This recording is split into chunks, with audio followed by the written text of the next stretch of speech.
Hello students, in the previous video we learnt about the demands of the early nationalists. Today in this video we will learn about the methods of the early nationalists. So open your history textbook page number 37. Methods of the early nationalists. Now this first para is very important, so underline this full paragraph. The method popularly known as constitutional agitation method was followed by the early nationalists.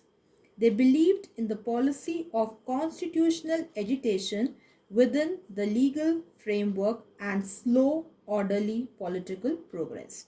So the method which was followed by the early nationalists, that method was popularly known as constitutional agitation method. The methods adopted by the early nationalists had two objectives, and there were two objectives. First set of methods. Now underline. Their first objective was to educate people in India in modern politics, to arouse national political consciousness and to create a united public opinion. So the first objective was to educate people living in India. Why?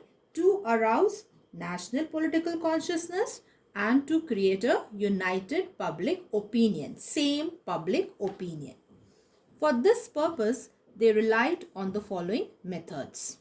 Number one, they held meetings where speeches were made and resolutions for popular demands were passed. So, they held meetings in which they used to give speeches and resolutions were passed for popular demands. They made use of the press to criticize government policies. Through newspapers, they started criticizing British policies. Number 3, they sent memorandums and petitions to government officials and the British Parliament. Memorandums means written messages. Petitions, request. So they sent written messages and petitions to government officials. These petitions were carefully drafted with facts and arguments. Though these petitions were addressed to the government, their real aim was to educate the Indian people. Underline, their real aim was to educate the Indian people. Second set of methods. Underline.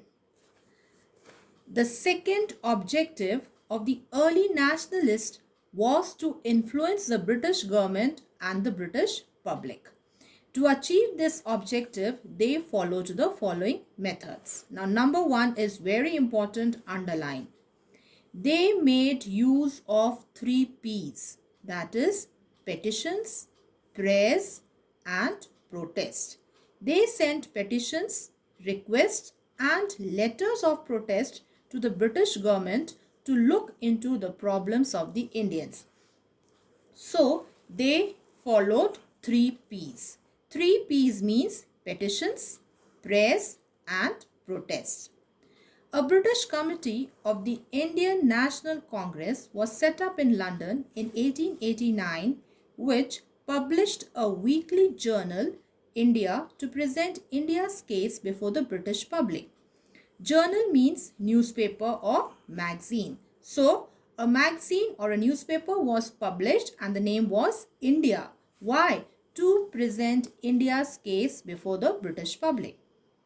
Number 3, deputations of Indian leaders were sent to Britain. Deputations here means representatives. So, representatives were sent to Britain.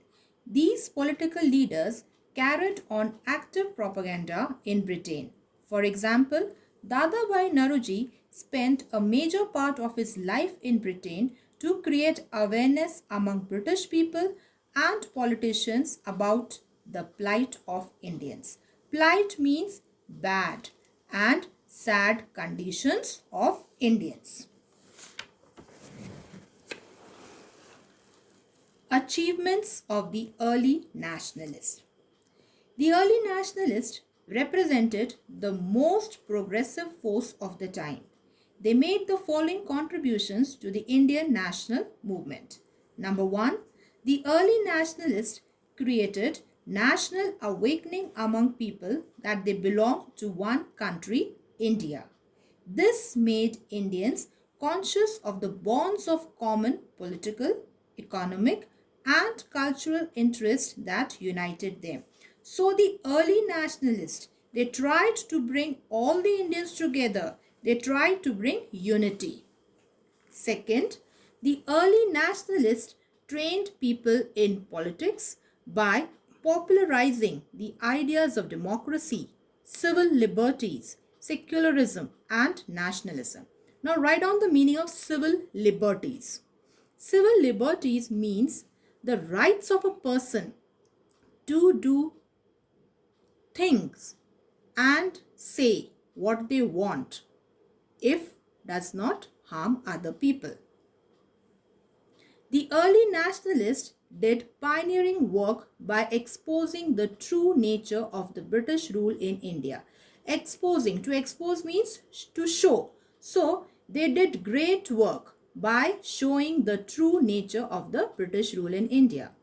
They made people realize the economic content and character of British imperialism. Imperialism means rule. So, about British rule. By doing so, they weakened the foundations of the British rule in India. Their political and economic programs established the truth that India must be ruled in the interest of the Indians. The efforts of the early nationalists led to the following reforms. Number one, the appointment of a public service commission in 1886. Second, a resolution of the House of Commons 1893 for simultaneous examination of the ICS in London and England. C. Appointment of the Welby Commission on Indian Expenditure 1895. Now write down the meaning of Welby Commission. Welby Commission was formulated to look into the yearly expenditure of both Indian and British government. And last, the Indian Councils Act of 1892. These achievements of the early nationalists served as a base for the national movement in later years, coming years. Criticism of the early nationalists. The early nationalists have been criticized on the following grounds. Number one, the methods used by the early nationalists of passing resolutions and sending petitions were criticized as inadequate. They depended on the generosity of the British instead of relying on their own strength and challenging the imperialist might. So they depended on the generosity of the British government. So according to them, Britishers, they were very good, very kind. Instead of depending on their own strength. They failed to realize that British and Indian interests clashed with each other. Britain was using India's resources to increase its wealth. The early nationalists failed to draw the masses into the mainstream of the national movement. Underline, their area of influence was limited to the urban educated Indians. In particular, their leadership was confined to professional groups such as lawyers, doctors, journalists, and teachers. So only these educated Indians, only they were there in their group. Now I wind up for today. Thank you. Stay home, stay safe, be blessed.